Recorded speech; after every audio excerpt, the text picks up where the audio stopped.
माया महाठगनी में जाने, इसके प्रश्नकाल के इस सत्र में आपका स्वागत है। आज रविवार है और रविवार को रामचरितमानस के स्थान पर कुछ बातें मन की होती हैं, जिज्ञासाओं की होती हैं, उन पर हम करेंगे। अनेक प्रश्न आते हैं, सभी को तो मैं नहीं उठा पाता, फिर भी कुछ ऐसे जो बाकी सभी के प्रश्नों को अपने में समेट सकें, उन प्रश्नों को उठा लेता हूँ। तो आज का प्रश्न है कि समय समय पर रामचरितमानस में इस बात का उल्लेख किया गया है कि राम को बुद्धि से नहीं समझा जा सकता, तो परमात्मा को हम बुद्धि से क्यों नहीं समझ सकते, जबकि बुद्धि ही हमारे पास वह तत्व है, एक इंद्रिय है जिससे हम चीज़ों को समझ सकते हैं। और शास्त्र कहते हैं कि वह बुद्धि से नहीं समझा जा सकता, तो फिर किससे समझा जा सकता है और बुद्धि से क्यों नहीं समझा जा सकता। तो यह जो प्रश्न आया है, यह प्रश्न भी बुद्धि से आया है। पहली बात ये समझ लीजिए, बुद्धि ने ही स्वयं को थोड़ा अपमानित अनुभव करके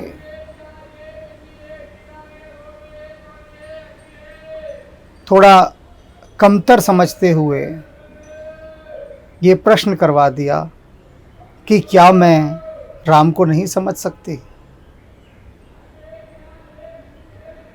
तो सबसे पहले हम बुद्धि की समझ को ही समझते हैं। सबसे पहले अनेक विद्यालयों में समय समय पर मुझे व्याख्यान देने के लिए बुलाया जाता रहता है। वहाँ पर विद्यार्थी भी होते हैं, शिक्षक वर्ग भी होता है। जो सबसे अधिक मुझे बुलाया जाता रहा है वह है सनातन धर्म पब्लिक स्कूल पीतमपुरा। वहाँ की जो प्रधानाचार्य हैं श्रीमती अनीता शर्मा, वो अपने विद्यार्थियों के लिए और शिक्षक वर्ग के लिए समय समय पर ऐसे व्यक्तित्वों को आमंत्रित करती हैं जो उनके मन के प्रश्नों पर अधिक बातचीत करें, और पूरे समय वे स्वयं बैठी रहती हैं वहाँ पर, खुद भी विद्यार्थी बनकर प्रश्न पूछती हैं। तो अब तक का जो मेरा अनुभव रहा अनेक विद्यालयों में, वहाँ सबसे अधिक जो प्रश्न हैं वो मुझसे सनातन धर्म पब्लिक स्कूल के विद्यार्थियों ने पूछे हैं। तो वहीं पर एक बातचीत के अंदर यूं ही मैं उन्हें समझा रहा था कि तुम लोग कितने सुविधा में आजकल पल रहे हो। जो हमारा समय था, जब हम तुम्हारे जितने विद्यार्थी हुआ करते थे, तो हमारा जीवन अलग होता था। तो प्रश्न करने वाले विद्यार्थी ने पूछा कैसा जीवन होता था। हमने कहा उस जीवन में ना हमारे पास टेलीविज़न था, ना टेलीफोन था, ना फ्रिज था। फ्रिज के नाम पर एक लकड़ी की अलमारी होती थी जिसको जाली कहा जाता था। लकड़ी की अलमारी जिसके चारों तरफ लोहे की जाली लगी होती थी, बीच बीच में हवा आने जाने के लिए, वही फ्रिज होता था। और कोई फ्रिज जैसी चीज़ नहीं होती थी। खाना बनाना होता था घर में तो अंगीठी जलाई जाती थी या स्टोव होता था। तो वो बच्चा बोला ये अंगीठी क्या होती है, स्टोव क्या होता है, नहीं समझ पा रहा वो। और हमने कहा कहीं हम जाते थे गांव में या कहीं और यात्रा पर, तो वहाँ पहुँचकर अपने घर चिट्ठी लिखते थे कि हम यहाँ पर पहुँच गए हैं। पोस्ट कार्ड 15 पैसे का, जो पहुंचता था 10-15 दिन बाद। कई बार तो हम यात्रा करके लौट भी आते थे, तब वो पोस्ट कार्ड आता था। तो बच्चा बोला आप घर अपने साथ आप मोबाइल नहीं ले जाते थे क्या। तो मैंने कहा फ़ोन ही नहीं होते थे, तुम मोबाइल की बात कर रहे हो। और ये 1970 से पहले का समय है सारा का सारा। 80 तक भी हम ले सकते हैं, 1980 से पहले का समय। तो वह बच्चा जिसका जन्म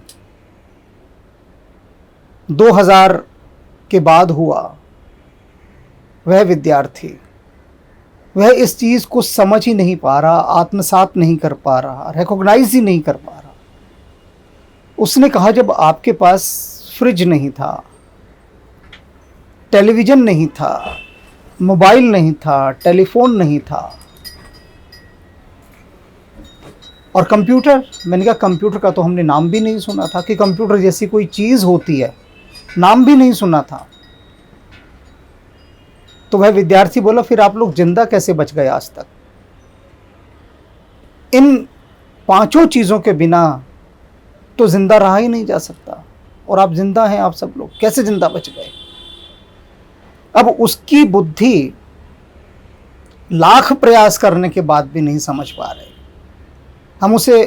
मैंने उसे बताया कि पूरी कॉलोनी में उस समय एक टेलीविज़न होता था, बहुत मुश्किल से किसी के घर में, और एक ही टेलीफोन होता था, और वह भी जो संपन्न घर होता था उसके घर होता था।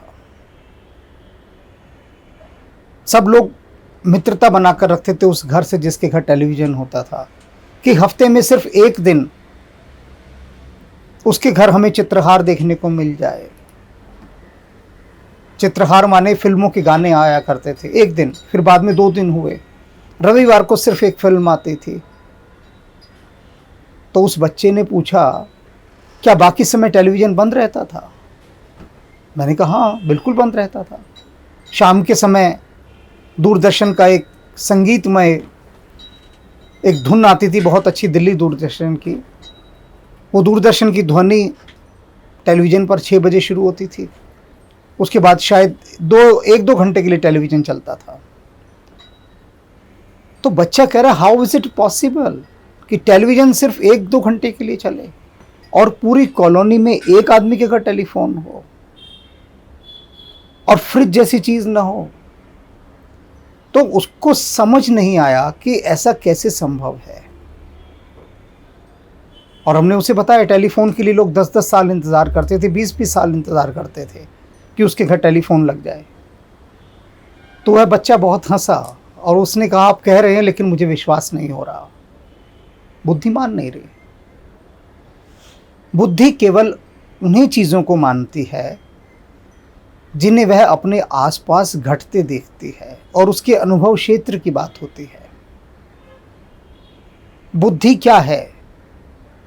सिर्फ घटनाओं का जोड़ है, इंफॉर्मेशंस का जोड़ है, सूचनाओं का। आपके पास बहुत सारी जानकारी आई, वो जानकारी एक जगह जाकर इकट्ठी हो गई, जिसे हम बुद्धि कहते हैं। फिर जब हम कोई बात सुनते हैं तो अपने बुद्धि के साथ उसका मिलान करते हैं, क्रॉस चेक, कि जो बात हम देख रहे हैं, सुन रहे हैं, क्या वह सही है। और यदि हमारी बुद्धि के अंदर उसके मैचिंग कोड्स हैं, बुद्धि उनको रिकॉग्नाइज कर सकती है।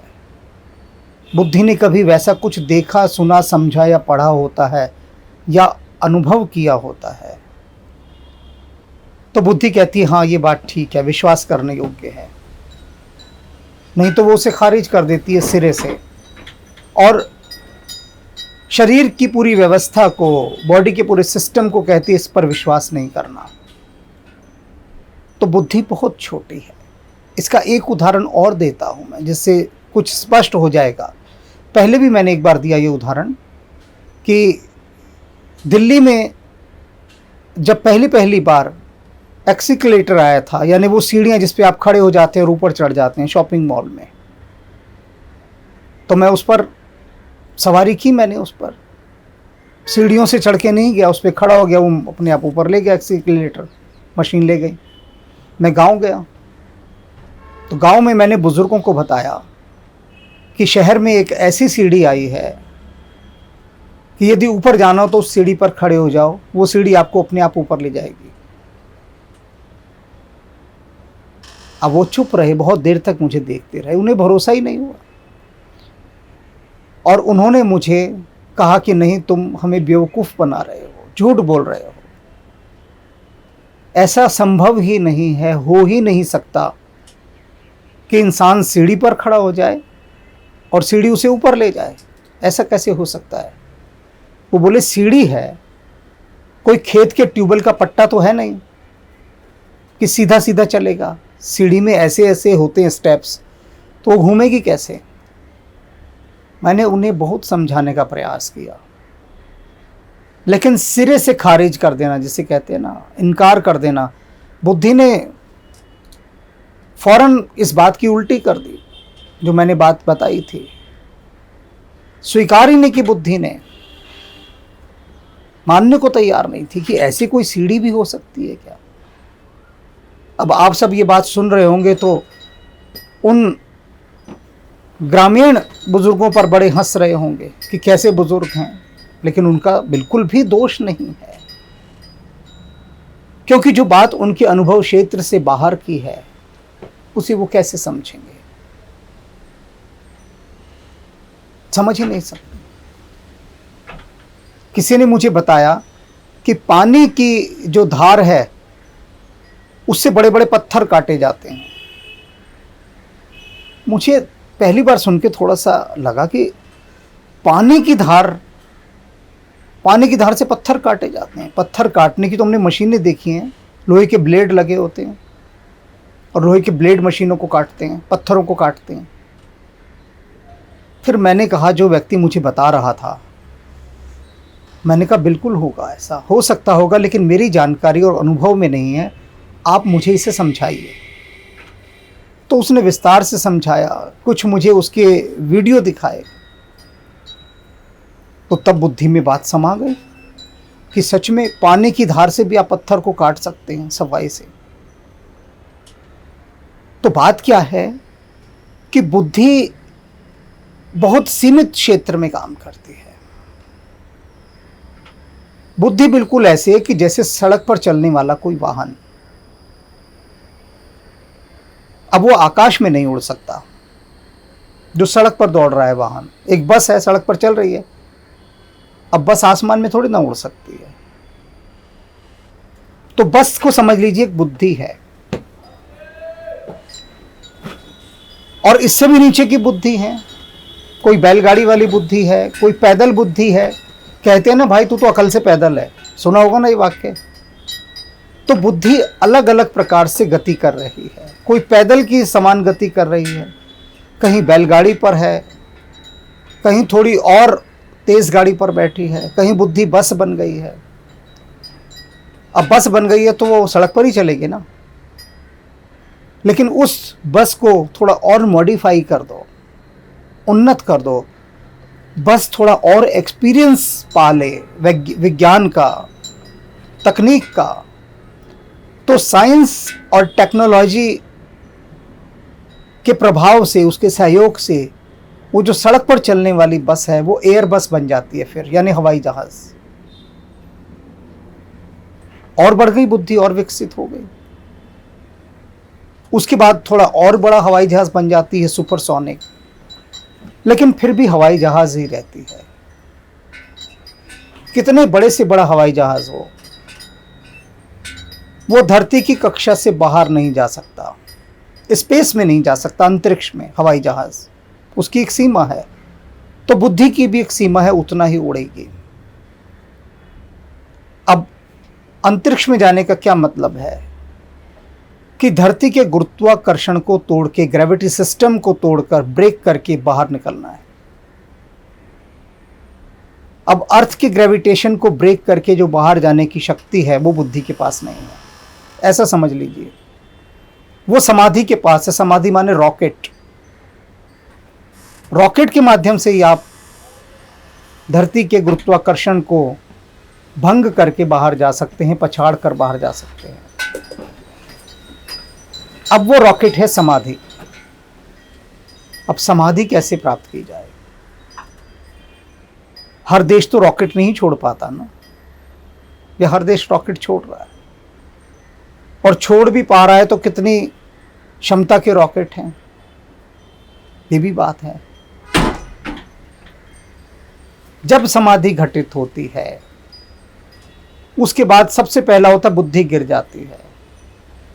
जैसे रॉकेट जाता है अंतरिक्ष में, तो रॉकेट के जो बूस्टर्स होते हैं जिनमें ईंधन भरा होता है, वो एक सीमा पर जाकर गिर जाते हैं, जल के उनका काम खत्म हो जाता है। हमारी बुद्धि जब पूरे शास्त्रों का अध्ययन कर लेती है, संसार की दुनिया भर की सारी बातें सुन लेती है, सब कुछ बुद्धि में समा गया, फिर बुद्धि गिर जाती है। यानी बुद्धि का फिर काम नहीं रहता। बुद्धि सहायक होती है उस जगह तक पहुंचाने के लिए कि जिसके बाद उसको गिर जाना है और एक नए ईंधन ने अपना काम शुरू करना है। बुद्धि सहायक है, एक उपकरण के समान।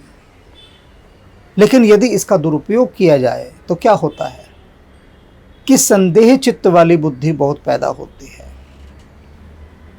बुद्धि के भी बहुत सारे अंदर विभाजन चलते हैं चित्त वृत्ति के अनुसार। यदि चित्त सात्विक है तो बुद्धि भी सात्विक हो जाती है, सरल हो जाती है, सहज हो जाती है। यदि चित्त दूषित है तो बुद्धि कलुषित होगी, संदेह से ग्रस्त होगी और सदा ही अपने लाभ की बात सोचेगी। तो बुद्धि को आप समझिए इस तरह से, जब भी हम किसी बात को समझने की बात करते हैं, चाहे वो राम को समझना है या किसी और भी तत्व को समझना है, तो सबसे बड़ी बात जो कही गई है कि किसी भी बात को समझने के लिए दिलो दिमाग का इस्तेमाल करें। ये वाक्य याद रख लीजिए, दिलो दिमाग। पहले दिल आया, दिमाग बाद में आया। मन मस्तिष्क का उपयोग करें, दिलो दिमाग का इस्तेमाल करें। जब इंसान सिर्फ दिमाग का इस्तेमाल करता है, दिल का नहीं करता, तब बात दूषित हो जाती है, खराब हो जाती है, करप्ट हो जाती है। दिमाग केवल फायदे की बात सुझाएगा, याद रख लीजिएगा। बुद्धि सदा आपको लाभ की बात करेगी, नुकसान की बात बुद्धि कभी नहीं सुझाएगी। वो सिर्फ कहेगी जिसमें फायदा हो वो काम करो, जिसमें नुकसान हो वो काम बिल्कुल नहीं करना। अब फायदे नुकसान की भी बात समझ लीजिए। बहुत सारे खंड होते हैं, जैसे रामचरितमानस में एक जगह पार्वती शिव से कहती हैं कि जो भी बात आप मुझे समझा रहे हैं ना, वो उसके पूरे विभाग समझाइए आप, सेक्शंस। कोई भी बात एक ही ढंग से ऊपर ऊपर से नहीं समझाई जा सकती, उसके बहुत गहरे सेक्शन होते हैं, बहुत सारे सेक्शन होते हैं उसके।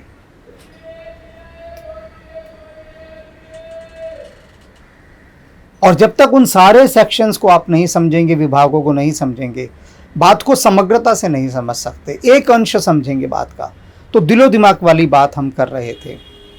उदाहरण के द्वारा समझाता हूं, ऐसे कोई बात समझ में नहीं आती है। आपके पास भोजन है, आप भोजन करने बैठे हैं, कहीं से एक व्यक्ति आता है बहुत भूखा, और वो आपके सामने हाथ जोड़कर गिड़गिड़ाता है कि मुझे बहुत भूख लगी है, आप मुझे भोजन करा दीजिए। दिल कहेगा कि इसको भोजन दे दे, दिमाग कहेगा क्या कर रहे हो, भोजन दे दे। क्यों दे दे भोजन? ये भोजन तुम्हारा था, तुम्हारे अपने लिए था, कोई ज़रूरत नहीं है देने की, मरने दो उसे, भूखा मरता है तो तुम्हें क्या लेना देना।